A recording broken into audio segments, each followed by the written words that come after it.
السلام عليكم ورحمة الله وبركاته أخواني عشاق طيور زينة في قناة نور علي، حياكم الله. ما زلت أتواصل معكم في هذه السلسلة الجميلة من طيور عشاق قناة نور علي.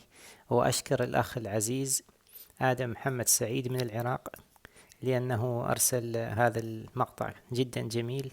وأشكر جميع الذين ساهموا وتفاعلوا مع هذه الفكرة. أخص بالشكر لأن بين لي من خلال هذا المقطع الجميل كيف اهتمامي في قناة نور علي، وهو مشغل على الآيباد مقطع تدريبي. هذين الطائرين الجميلين الدرة، أول مرة يساهم ويانا مشترك مع الدرة.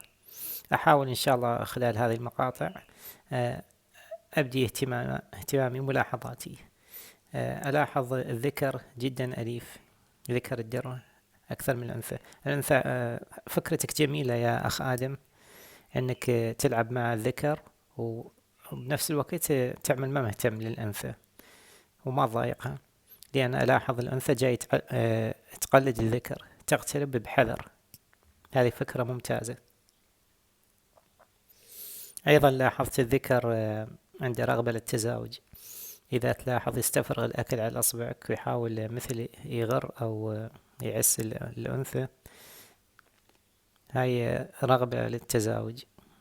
الله يبارك لك بطيورك يا أخ آدم، وشكرا على المقطع الجميل. مقاطع جدا جميلة. أيضا أشكر الأخ طارق من الأردن، ساهم ويانا في مقطع جدا جميل. وأيضا أشكر الأخ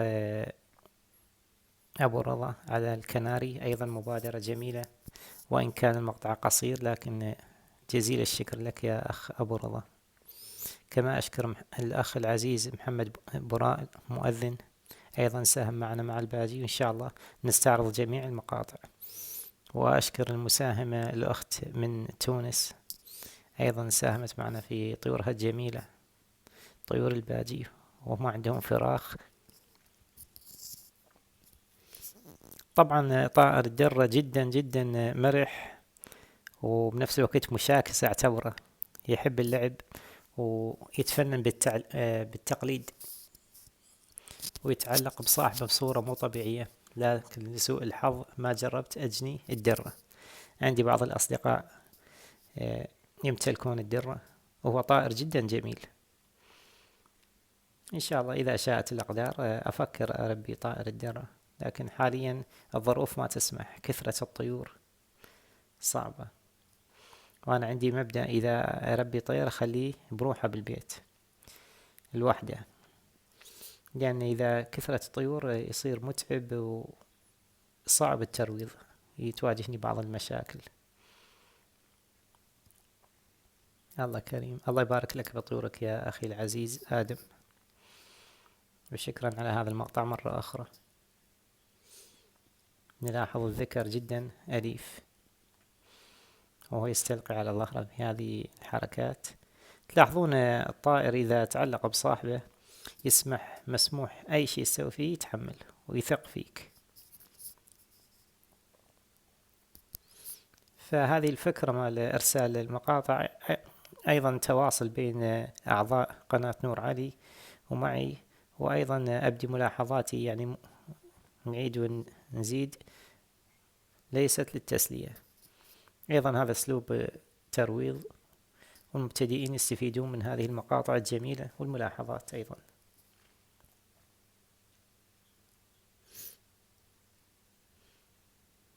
هذه حركة محببة، أي مبتدئ أو مربي طيور يستفيد من الأخ المبدع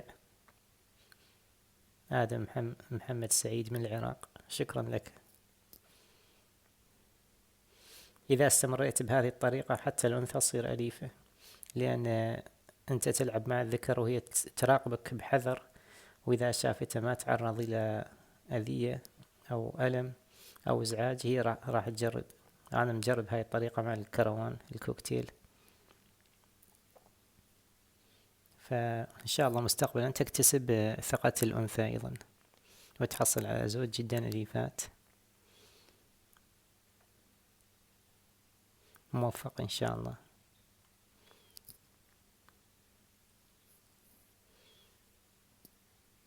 والله يبارك لك إن شاء الله بطيورك ويشوف من عندهم فراخ.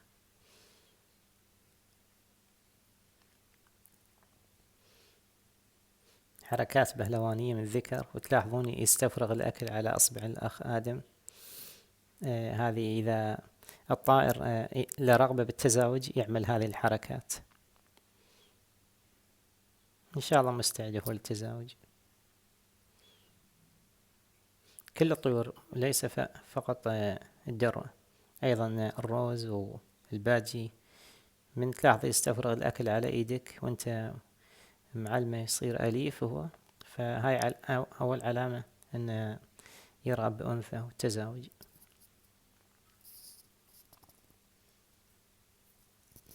طيور جميلة. أخي العزيز طارق، أشكرك على هذا المقطع الجميل، وهذه حركة جدا جميلة مع أعتقد هذا السنغالي. هذا أيضا طائر مرح ويتعلم حركات بسرعة، وإن شاء الله التطور مزيد وأكثر يعمل حركات يا أخي طارق. لكن الببغاوات مشكلتها دائما تخرب إذا تخليها من الكمبيوتر. تلاحظ يعني هاي ملاحظة مهمة، إذا ينقر بالإزرار الكمبيوتر اللابتوب أو الوايرات تدير بالك، مع الكهرباء أو الشاحن، واير الشاحن النقال أيضا دير بالك من عنده. الببغاء مثل الطفل الصغير، إذا طلعته من القفص ضروري تهتم لحركاته، لا يسبب لك أضرار بالمنزل أو يسبب له ضرر لصاحبه. صديق القناة أيضا الأخ محمد براء مؤذن أرسل هذا المقطع الجميل للباجي وهو يؤدي التحية. لكن الملاحظة مهمة أنك لا تسوي بإصبعك هاي الحركة، لأن راح تتطور طريقة العض وتاي يصير شرس الطير. لا تحاول كأنك تسوي مبارزة معه بإصبعك ومنقاره، وهو يتصور أنك جاي تأذيه أو تسبب له مشكلة. فدير بالك من هاي النقطة المهمة يا أخي محمد براء مؤذن. شكرا لك على المقطع، والله يبارك لك بطيرك جميل.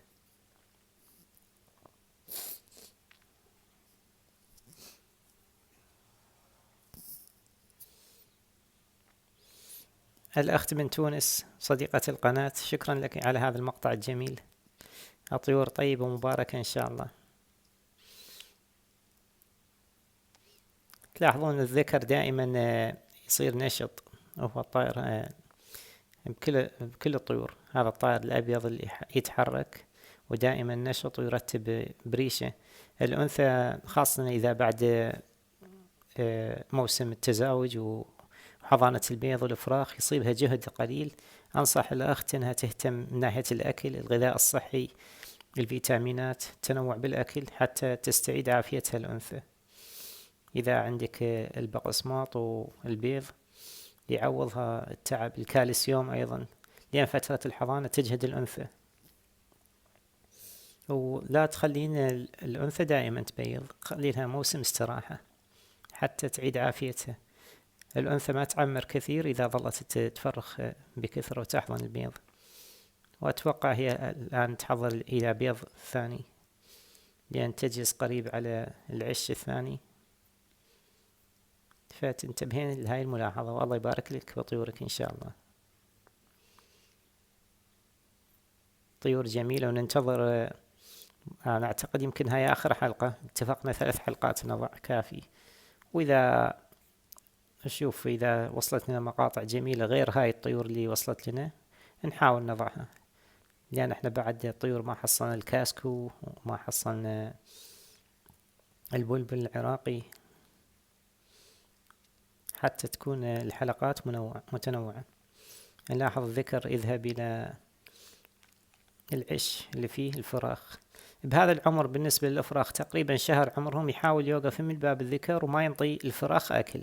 هاي نقطة ذكية من الأبوين، يشجعون الفراخ على الخروج من العش. يعني لسان حاله يقول له اطلع، انت صرت كبير يا ولدي وتهيأ للحياة، اطلع. ويطلع بعد فترة 2 3 ويعلمه شلون ياكل ويعتمد على نفسه. فالطيور جدا ذكية، يخلي يجوع ما ينطي أكل حتى يتشجع ويطلع للحياة. الأنثى نشوف حركتها ثقيلة، احتمال فيها بيض أو مجهودة من الحضانة. تلاحظون يشجع الفرخ ويطلع من البيت.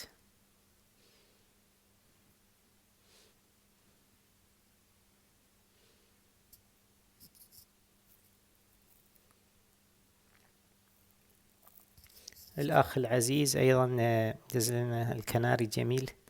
أبو رضا، شكرا لك على هذا المقطع.